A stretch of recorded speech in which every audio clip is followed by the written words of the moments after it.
Halo teman-teman dimanapun berada.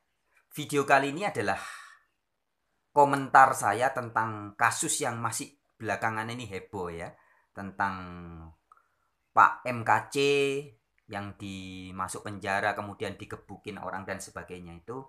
Juga tentang kasus Pak Yahya Waloni. Nah sahabat-sahabatku, sebenarnya hal-hal seperti ini kalau istilah saya ya, ini seperti dalam dunia spiritual itu adalah seperti anak-anak SD yang sedang berantem. Anak SD yang sedang bertikai membahas masalah orang dewasa. Mereka belum pernah menjadi dewasa, tapi sok tahu dengan orang dewasa, kemudian berantem sendiri dengan konsep-konsepnya. Jadi orang-orang seperti Muhammad KC dan Yahya Waluni itu seperti itu sebenarnya. Nah, kemudian bagaimana sikap kita yang bijak? Ya. Sikap kita ya tergantung kesadaran Anda dan saya. Bagi orang-orang yang sudah betul-betul mengenal dan bisa merasakan Allah, bukan tahu ya, tahu tentang Allah Maha Pengampun, beda dengan mengenal Allah Maha Pengampun. Orang-orang yang sudah bisa mengalami dan merasakan Allah, hakikat Tuhan, hakikat God, hakikat Theos ya, akan menjadi sangat mudah mengampuni dan memaafkan orang. Jadinya bisa kayak Yesus dan para rasul dan murid-murid Yesus. Ketika menghadapi orang jahat, Yesus bisa berkata, ampunilah mereka, sebab mereka tidak tahu apa yang mereka perbuat. Nah, jadi ketika misalkan saya mendapat berita beberapa waktu yang lalu, Yahya Waloni katanya minta maaf. Loh, minta maaf loh, jangankan dia minta maaf. Dia tidak minta pun, harus kita kasih. Apalagi dia minta, kasih. Mau tanya Yahya Waloni, kamu mau minta maaf berapa banyak? Kasih sebanyak-banyaknya.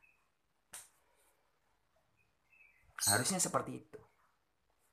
Sahabat-sahabatku, tapi hal seperti ini memang tidak mudah bagi orang-orang yang belum memahami dunia spiritual yang sebenarnya. Oh iya, ada satu hal penting yang ingin saya sampaikan sahabat-sahabatku. Yesus Kristus sebenarnya adalah seorang spiritualis ya. Yesus bukan agamawan.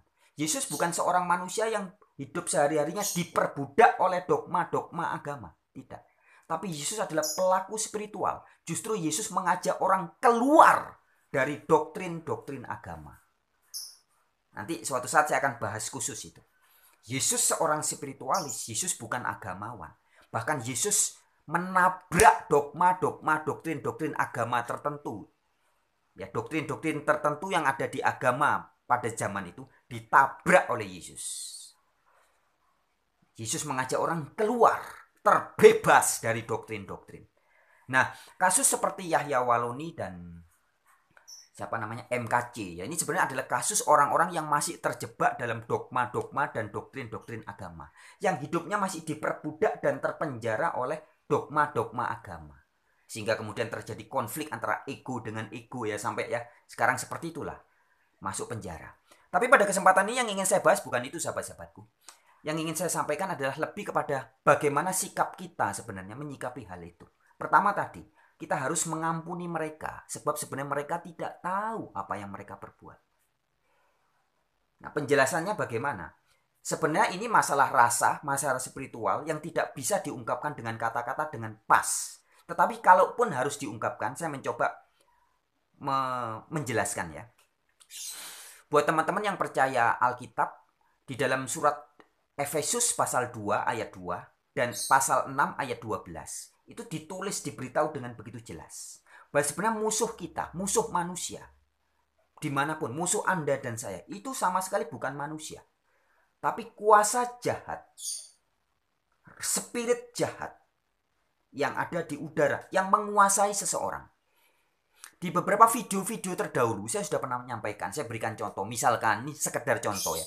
Dulu saya pernah difitnah oleh Pak Bambang Nursena, kemudian oleh Esra Alfred Soru dan teman-temannya, difitnah macam-macam ya. Mengapa saya bisa gampang memaafkan?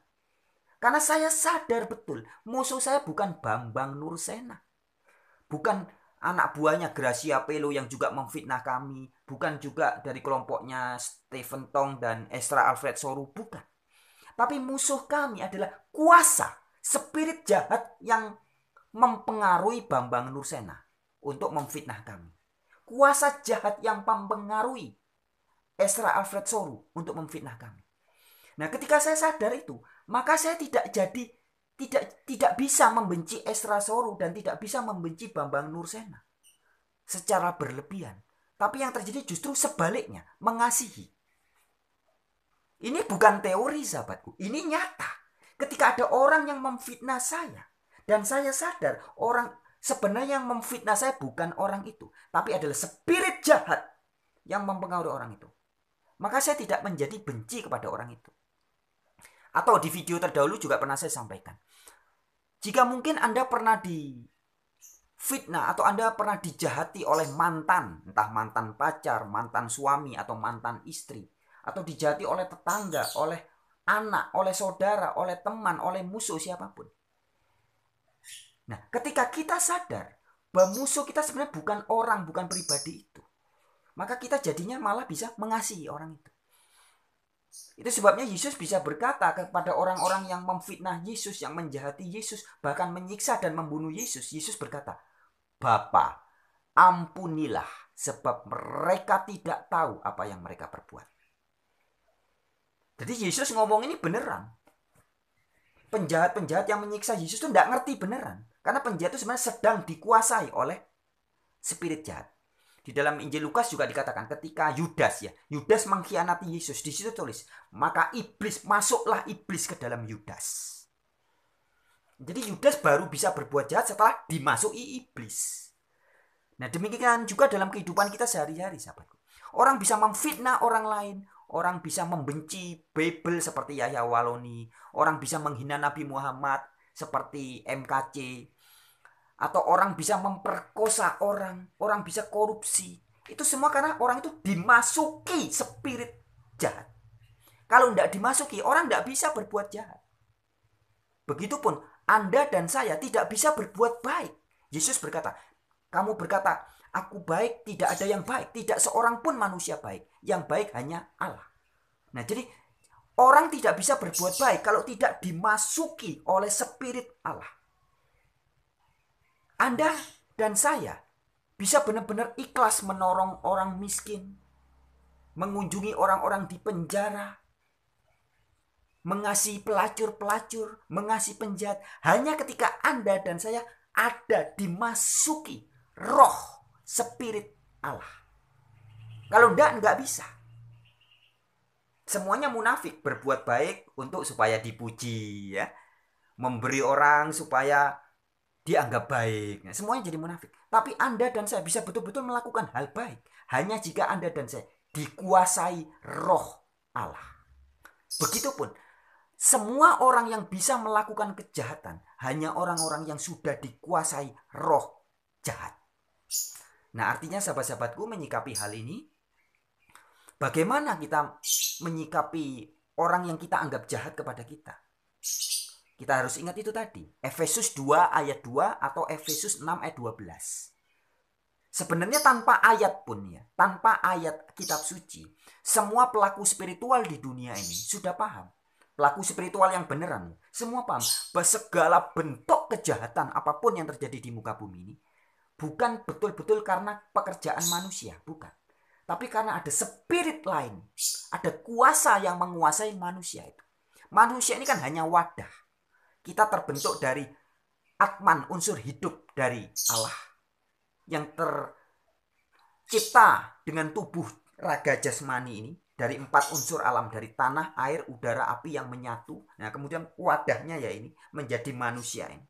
Tapi penggeraknya setiap hari adalah spirit, ruh itu. Dan ruh itulah yang menentukan perbuatan kita setiap hari. Anda bekerja cari uang, menjadi budak uang, menjadi budak pekerjaan, karena dikuasai oleh spirit itu. Anda setiap hari makan untuk Allah, tidur untuk Allah, mandi, apalagi Facebookan, buka media sosial, YouTube, bercengkrama dengan teman, semua untuk Allah, untuk Allah, untuk Tuhan, untuk Tuhan. Karena Anda sedang dikuasai roh dari Tuhan. Sampai di sini bisa dipahami ya, sahabat-sahabatku ya. Ya, jadi sekali lagi, siapapun orang yang Anda anggap jahat, sebenarnya dia bukan orang itu yang jahat, tapi adalah kuasa di balik orang itu. Jadi menyikapi sosok-sosok seperti orang-orang yang dianggap nggak benar seperti Yahya Waloni, kemudian MKC, dan juga yang gebukin MKC siapa Pak?